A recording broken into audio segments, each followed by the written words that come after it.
اور جو حکم تمہارے پروردگار کی طرف سے تمہارے پاس آتا ہے اسی کی پیروی کرو، اس پروردگار کے سوا کوئی معبود نہیں، اور مشرکوں سے کنارہ کر لو، اور اگر اللہ چاہتا تو یہ لوگ شرک نہ کرتے، اور اے پیغمبر ہم نے تم کو ان پر نگہبان مقرر نہیں کیا اور نہ تم ان کے داروغہ ہو۔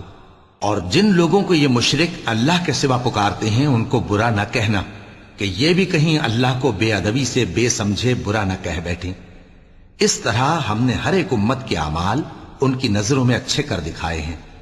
پھر ان کو اپنے پروردگار کی طرف لوٹ کر جانا ہے، تب وہ ان کو بتائے گا کہ وہ کیا کیا کیا کرتے تھے۔ اور یہ لوگ اللہ کی سخت سخت قسمیں کھاتے ہیں کہ اگر ان کے پاس کوئی نشانی آئے تو اس پر ضرور ایمان لے آئیں گے۔